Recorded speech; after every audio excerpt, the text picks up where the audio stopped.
Então, vamos lá.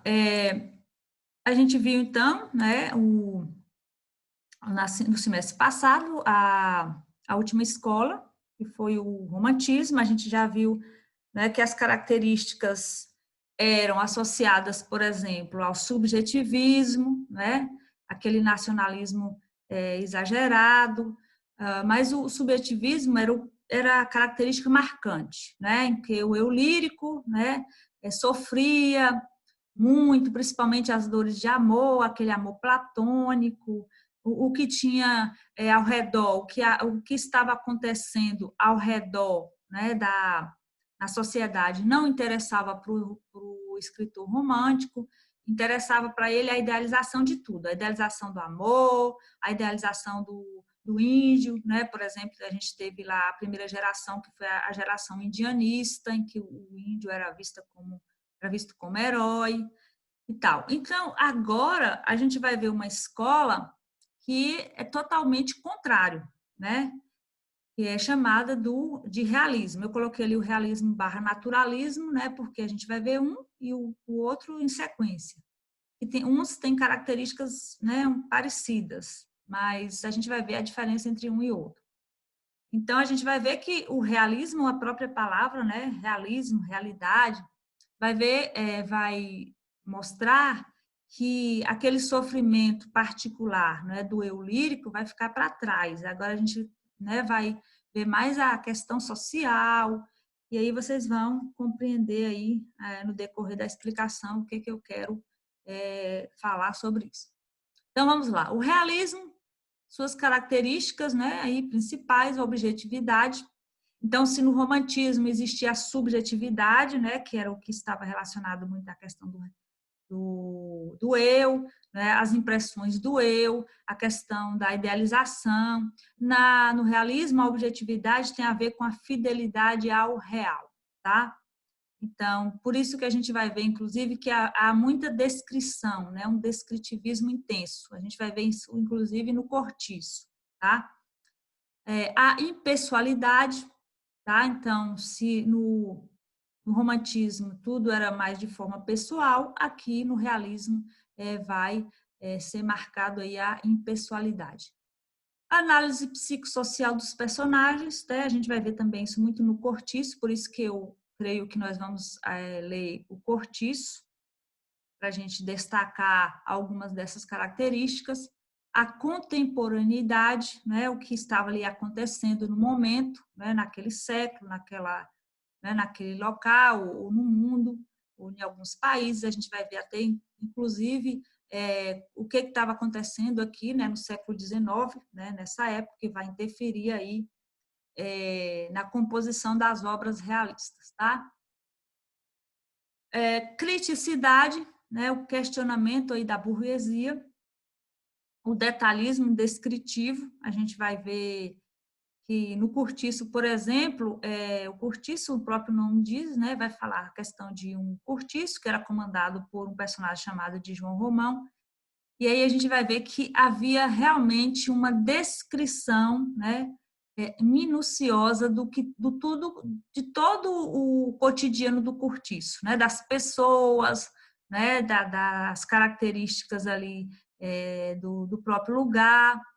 Então, a gente vai ver, vai observar isso mais detalhado na obra que eu disse, né, que provavelmente será o Cortiço que vocês vão ler.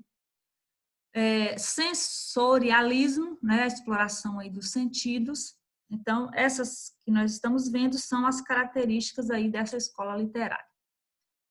E, no caso do naturalismo, porque nós vamos ver praticamente, né, concomitante um junto com o outro, quais seriam as características? Determinismo, ou seja, o personagem, né, e a gente vai ver isso também claramente no Cortiço, né, quando vocês lerem a gente vai comentar e vocês vão entender. O personagem era condicionado pelos 3 fatores: raça, meio e momento. Então, o que eu quero dizer? Um exemplo, o que a gente, inclusive, ouve muito hoje, né, na sociedade. Então, por exemplo, se uma pessoa nasce na favela e ela se tornou, por exemplo, um marginal, um bandido, né? Aí o que seria, mas coitadinho, ele se tornou um bandido marginal porque ele nasceu ali junto de uma próxima à influência de outros bandidos marginais e etc e tal. Então, por isso que ele é assim, né? Eu, pelo menos, e eu acho que vocês também creem assim, nós temos livre arbítrio, né? Se fosse assim, então, todas as pessoas que nascessem na favela, né, seriam marginais. Por que alguns são e outros não? Porque nós temos liberdade de escolha, não é porque nós nascemos em um determinado meio, né, que nós seremos isso ou aquilo, né? Mas o naturalismo, o determinismo vai dizer isso aí, né, que o personagem é condicionado por esses três fatores aí. Eu acho até que vocês já estudaram isso em história, né, se não me engano. O cientificismo, tá? Pessoal, para de gracinha aí, tá? Cientificismo é a aplicação do método experimental à literatura, né? Lembre-se que, né, o que é o cientificismo, né? Então, o que pode ser provado, aliás, só é colocado como uma verdade, né? O que pode ser provado pela ciência.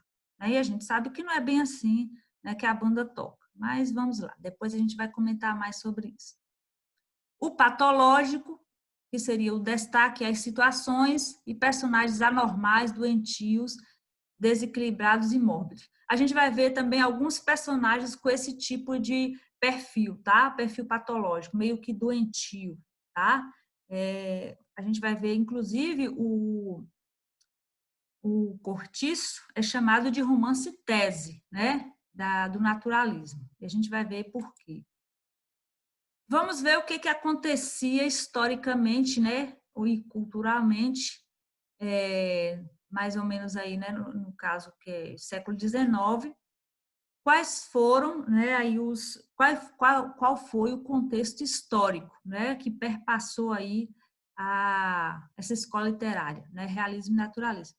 Inclusive, eu até já comentei isso com vocês, quem conseguir atrelar, né, história e literatura, né, saber aí, né, qual foi a escola literária que aconteceu em determinada época, qual era o contexto histórico, né, dessa escola literária, isso ajuda muito, tá? Ajuda muito vocês responderem questões, inclusive não só da própria literatura, mas até de história.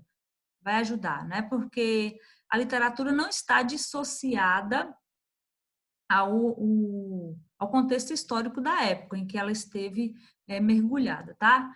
Então, vamos ler. Vamos ver aqui. Choques ideológicos de classe, né, burguesia, nós vamos falar mais sobre isso. Industrial, né, versus proletariado, né? A gente vai ver que quando surge aí, né, a revolução industrial e a gente vai ver que, né, o proletariado vai, né, crescer. O surgimento aí do Manifesto Comunista de Karl Marx e Engels, né? Vocês que adoram o comunismo, diferente de mim, né? Que não suporto. Capitalismo industrial, que, né, vai estar aí a burguesia imersa aí nesse contexto. Princípio, tá faltando um acentinho ali, tá, gente? Tá ali, tá errado. Princípio do lucro empresarial, o avanço, né, tecnológico que ocorreu nessa época e a mecanização dos centros industriais. Tanto é que eu acho até que vocês já assistiram aquele filme com Charlie Chaplin. Já assistiram com Tempos Modernos? Marcelo, já passou para vocês esse filme? É um que ele fica, tipo, lá na indústria e começa a fazer um monte de coisa aleatória assim. Isso. Porque aquele metaforicamente seria algo mecânico, né? Que tem cada pessoa ali para fazer uma determinada parte, né? Alguma coisa assim. Vamos lá. Então, vamos lá. O que aconteceu, né, aí quais foram os avanços, né, tecnológicos aí dessa época? Houve a melhoria e rapidez dos meios de transportes e comunicação, né?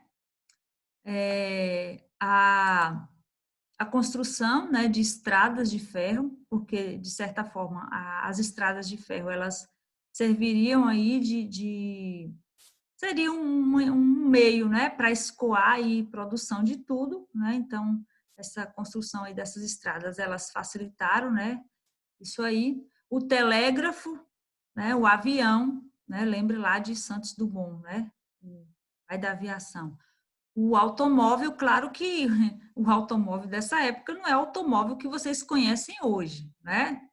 É bem diferente, mas foi nessa época aí que surgiram, né? O protótipo, né? Do automóvel que foi, né? Com o tempo, né? Melhorando e aí chegou ao que a gente conhece hoje. E a navegação a vapor. Então essas, né? Existiram outras, mas essas aí foram as principais, tá? Os principais avanços tecnológicos que ocorreram aí nessa época. E no contexto aí relacionado à ciência, né, o cientificismo, temos o desenvolvimento científico, a filosofia, né, no caso ali, filosofias, né, materialistas, falta um S ali, filosofias materialistas e as teorias científicas, tá? Nós vamos estudar cada uma, né, dessas teorias aí, em particular. Aqui é a questão de como foi dividido, né, o realismo em prosa e o naturalismo também, tá? No caso, a gente não teve aí os poemas, como a gente viu no romantismo. No romantismo, a gente viu os poemas e também a parte de prosa. No caso aí do naturalismo e realismo, será apenas prosa. Então, vamos lá. Época de mudanças, né? Então, na segunda metade, né, do século XIX, porque lá a gente viu, foi 1800 e alguma coisa, 49, a ciência impõe-se como única explicação para todos os problemas da humanidade. Então, foi o que eu falei para você, né? O cientificismo, então, a questão de explicar, de comprovar, teria que ser passado aí pela ciência, né? Caso contrário, aí seria meio complicado de compreender ou de acreditar e etc.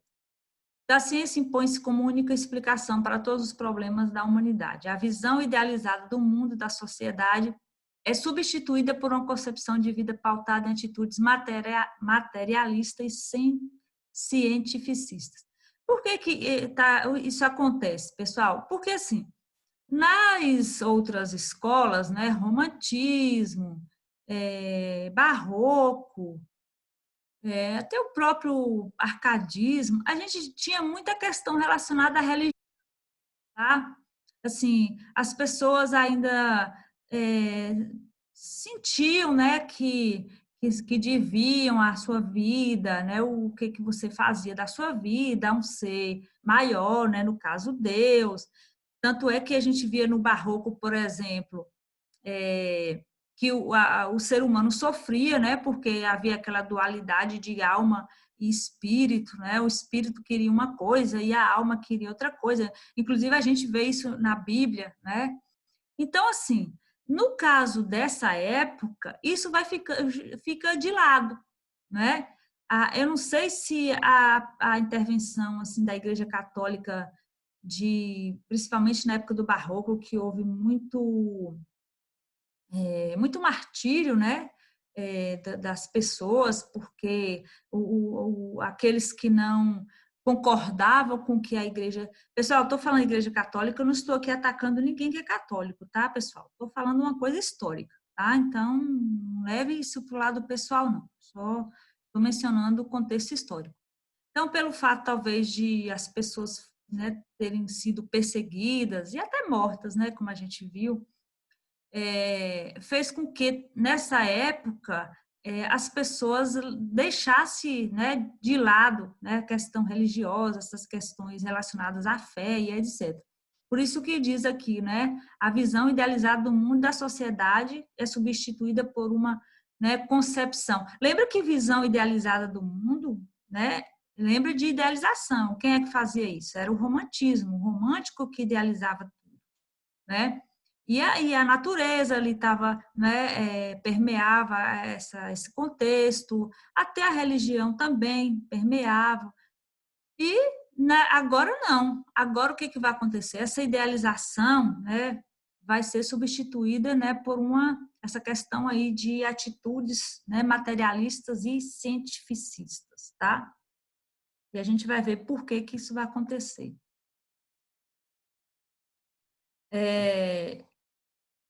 Então, desenvolvem-se novas correntes filosóficas e científicas e disseminam-se as ideias liberais, socialistas e anarquistas, tá? Aí o que ele, olha que metáfora que ele faz aqui, né, uma comparação, analogia em relação à literatura e, né, um bisturi. A literatura como expressão do homem em seu tempo torna-se analista, né? A pena transformada em bisturi corta e recorta o comportamento humano em busca de uma explicação metódica. Então, quando ele fala aí a pena transformada em bisturi, né, ou seja, a escrita, né, a pena aí está fazendo aí uma metáfora da pena do escritor, né, é ela que vai, né, como se fosse um bisturi, né, cortar e recortar o comportamento humano, né.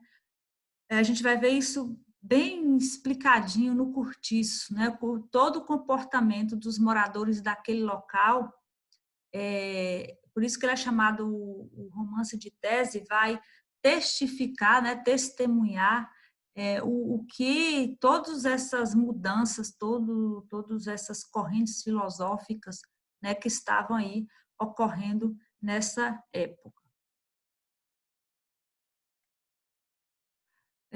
Eu vou falar só sobre isso aqui, nós vamos fechar para eu conversar um pouquinho com vocês.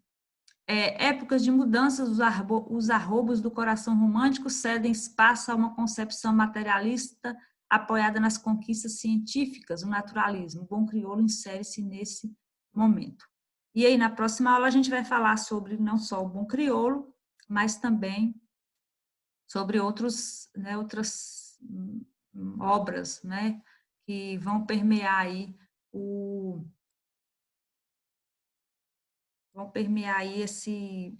essa escola literária, tá?